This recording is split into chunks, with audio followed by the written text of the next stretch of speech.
Good morning students, welcome to your Hindi class बेटा। कक्षा 5वीं पाठ 2 लोभ का पर्दा। लोभ का पर्दा बेटा हमारी एक कहानी है, ठीक है। तो इस कहानी में जो है जो लेखक हमारे उन्होंने क्या बताया है कि जो लोग लोभ करते हैं अर्थात जो लालच करते हैं, लालच से कभी किसी का भला नहीं होता। लालच करने वाला व्यक्ति जो है बाद में जो उसको पछताना पड़ता है, हमेशा उसके साथ बुरा होता है, ठीक है। इसलिए जो है जो लेखक हैं वो हमें क्या बताते हैं कि हमें सदैव जो है परिश्रमी और ईमानदार बनना चाहिए। तो ये जो कहानी बेटा एक राजा के बारे में बताया है, एक राजा और किसान के बारे में। तो यहाँ पर क्या बताते हैं कि देखो बहुत समय पहले की बात है, एक नगर थे बेटा। उस नगर में जो है एक संग्राम सिंह नाम का एक राजा रहता था। वह राजा जो है बहुत ही योग्य, न्यायप्रिय और पराक्रमी था। न्यायप्रिय होता न्याय को चाहने वाला और पराक्रमी होता वीर। वह जो राजा था वो अपनी प्रजा के लिए जो है, प्रजा के कल्याण के लिए, कल्याण होता भलाई के लिए जो है बेटा हमेशा प्रयत्नशील रहता था, अर्थात लगा रहता था। प्रजा भी उससे बहुत प्रेम करती थी। तो एक दिन जो राजा थे बेटा वो शिकार खेलने गए, और जो है जब वो शिकार खेलने गए तो शिकार खेलते खेलते बेटा जो राजा थे वो बहुत दूर तक निकल गए और अपना रास्ता भटक गए। अब राजा ने सोचा कि अंधेरा हो गया है, अब क्या करूं।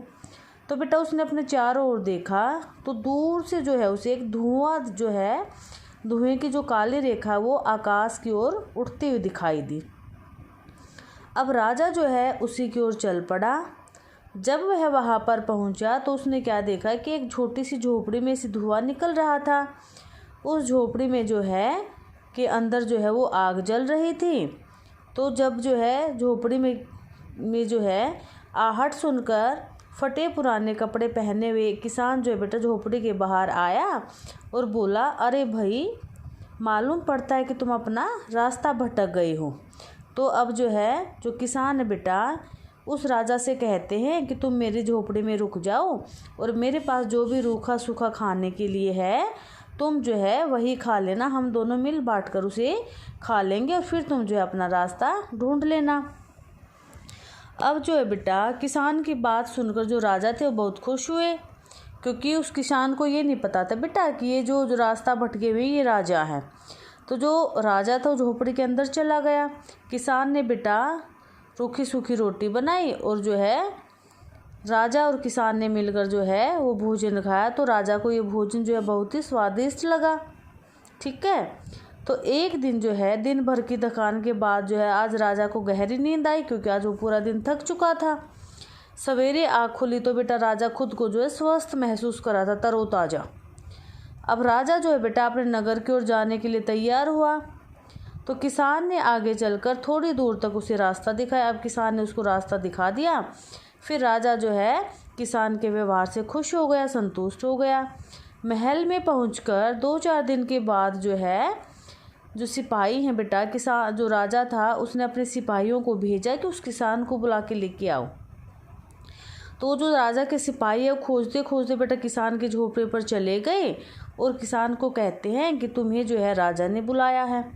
अब सिपाहियों को देखकर किसान जो है घबरा गया बेटा, डर गया। उसने सोचा कि मैंने तो ऐसा कुछ गलत काम किया भी नहीं, जो राजा के सैनिक मुझे बुलाने आए हैं। बेटा डर के कारण जो है किसान जो उन सैनिकों के साथ चला गया। लेकिन जब वो राजमहल में जाता है, राज दरबार में जाता, तो क्या देखता बेटा, अपने सामने राजा को बैठा हुआ देखता है। अब सिंहासन पर राजा को देखकर किसान आश्चर्यचकित रह गया, मतलब हैरान रह गया, क्योंकि जो व्यक्ति जो है थका हारा यात्री किसान की झोपड़ी में कल आया था ये वही राजा था। राजा को तो उसको किसान को तो पता ही नहीं था ये राजा हैं। तो बेटा राजा ने किसान का स्वागत किया, क्योंकि किसान ने राजा के साथ अच्छा व्यवहार किया था। अब जो है राजा किसान से कहते हैं कि तुमने कल मेरी सेवा की थी, इसलिए मैं तुम्हारा कृतज्ञ हूँ, मतलब मैं तुम्हारा एहसान मानता हूँ, मैं तुम्हारे व्यवहार से बहुत खुश हूँ। अब किसान हाथ जोड़कर बेटा राजा के सामने खड़ा हो गया और बोला, महाराज मैंने तो केवल जो है अपना फ़र्ज़ निभाया, मैंने तो अपना धर्म निभाया है। ये मेरा धर्म है कि कोई मेरे घर पे आता है तो मैं उसकी अच्छी से जो उसकी सेवा करूं। अब बेटा राजा जो है किसान के उत्तर से बहुत प्रसन्न हुए और उसने किसान को अपने महल में ठहराया और बहुत सारा धन देकर जो है उसको विदा कर दिया। धन पाकर जो किसान है बेटा उसने जो है क्या किया, एक अपना राज्य में जो है नगर में अपना एक मकान बनवाया पक्का, क्योंकि वो तो झोपड़े में रहता था। अब जो है धीरे धीरे नगर का बड़ा व्यापारी बन गया और बेटा वो जो है अपना आनंदपूर्वक जीवन बिताने लगा। धन पाकर जो है किसान बहुत ज़्यादा चालाक हो गया। अब कभी कभी जो है वह व्यापारी कौन था यहाँ पर, जो किसान था, वो अब व्यापारी बन गया ना बेटा, कुछ उपहार लेकर बेटा राजा के पास आ जाया करता था। जब वह महल से लौटता तो राजा भी उसको बहुमूल्य उपहार देते थे। तो ये उपहार पाकर बेटा धीरे धीरे जो है जो व्यापारी था उसका लालच बढ़ने लगा।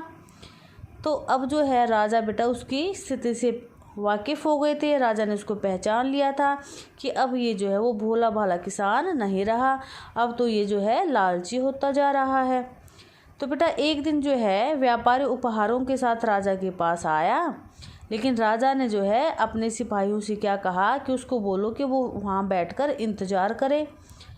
अब जो है व्यापारी को संदेह हो गया कि राजा ने आज से पहले तो कभी मेरे साथ ऐसी बात नहीं की। थोड़ी देर बाद क्या होता है बेटा कि एक लंबी दाढ़ी वाला भिखारी जो है उस व्यापारी के सामने आता है और भिखारी जो है बहुत ही गंदे और फटे हुए कपड़े पहने हुए है। तो भिखारी ने बेटा झुककर जो है करुणा भरे स्वर में उससे सहायता की याचना की। याचना होता बेटा प्रार्थना।